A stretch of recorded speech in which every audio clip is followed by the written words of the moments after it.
Assalamualaikum warahmatullahi wabarakatuh. Kenalkan, sebelumnya nama saya Zafan Irfan Ramadan dengan NIM 26040122120002. Di video kali ini kita akan membahas terkait sedimentologi. Jadi di sini kita akan membahas tentang apa itu sedimen yang pertama, yang kedua ada sedimentologi, yang ketiga ada contoh batuan, yang keempat ada pengertian sedimentasi, yang kelima ada alur sedimentasi, yang keenam ada daftar pustaka. Apa itu sedimen? Jadi jika kita mendengar kata sedimen, kita berpikir akan suatu materi atau suatu penyusun seperti itu.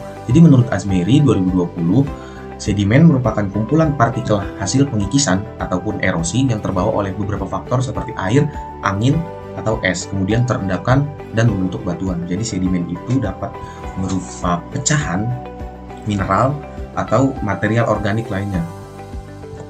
Kemudian ada sedimentologi. Jadi kalau kita membahas sedimen, ini akan banyak dibahas pada sedimentologi. Apa itu sedimentologi? Jadi menurut Hale Finalis tahun 2018, sedimentologi merupakan cabang ilmu geologi yang mempelajari tentang segala aspek terkait sedimen dan batuan beserta proses-proses yang mengiringinya. Jadi di sedimentologi ini tidak hanya membahas tentang sedimen, tapi juga membahas tentang proses-proses yang mengiringi pembentukan suatu batuan tersebut. Lalu di sini saya tampilkan beberapa gambar contoh batuan hasil sedimentasi atau proses pembentukannya gitu. Yang pertama ada gambar batu pasir, lalu yang B ada gambar batu lempung, dan yang C ada gambar batu bara, yang D ada batu koral. Jadi gambar-gambar ini saya ambil ketika saya melakukan praktikum di mata kuliah geologi laut di laboratorium. Lalu sedimentasi. Jadi tadi kita telah membahas tentang sedimen, sedimentologi, dan sekarang sedimentasi. Ketiga kata itu memiliki pengertiannya yang berbeda. Jadi menurut Wijayanti dan Gunawan tahun 2017, sedimentasi merupakan suatu proses pengendapan partikel sedimen yang sebelumnya terbawa oleh beberapa faktor yang mempengaruhinya. Jadi jika tadi sedimen itu partikel penyusunnya, sedimentologi itu ilmu yang mempelajari tentang sedimen beserta prosesnya, sedimentasi ini proses pembentukannya hingga menjadi batuan seperti gambar pada slide sebelumnya.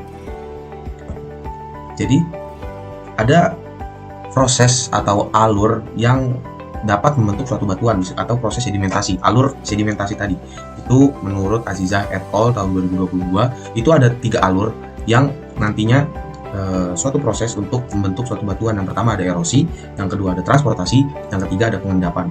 Yang pertama erosi. Jadi proses ini biasanya dipengaruhi oleh adanya air yang mampu mengubah struktur tanah dan mengalami erosi. Jadi proses erosi ini kebanyakan dipengaruhi oleh air. Sebenarnya ada beberapa faktor yang nantinya dapat mempengaruhi pembentukan batuan, seperti ada angin dan ada air dan lain sebagainya. Nah, di erosi ini paling banyak dipengaruhi oleh air. Jadi ketika proses erosi, material-material sedimen tadi itu akan terbawa atau luruh mengalami pengikisan. Selanjutnya ada yang namanya transportasi. Ketika material sedimen tadi telah mengalami pengikisan, selanjutnya mengalami proses transportasi, yaitu pengangkutan material-material yang telah terpisah akibat adanya erosi. Jadi setelah adanya erosi tadi, material sedimen yang itu akan diangkut atau dipindahkan ke beberapa tempat. Setelah dipindahkan, telah mengalami transportasi, ada proses yang namanya pengendapan. Proses pengendapan ini merupakan alur yang paling lama dan membutuhkan jangka waktu yang sangat panjang. Karena pada proses pengendapan ini merupakan pembekuan dan pengendapan material yang telah dibawa sebelumnya. Jadi material yang dibawa tadi itu akan diendapkan dan bergabung dengan material-material yang lain hingga dia akan membentuk suatu batuan yang pada slide sebelumnya telah ditampilkan. Jadi proses ini membutuhkan waktu yang lama karena pengendapan tersebut hingga membentuk batuan itu butuh kurun waktu yang panjang untuk membentuk suatu batuan yang keras dan terendapkan. Baik, di sini daftar pustaka yang sebelumnya tadi bahas terkait menurut Azizah et al., Azmeri, Finalis, Wijayanti, dan Gunawan. Ini juga beberapa buku dan jurnal yang saya gunakan pada video kali ini.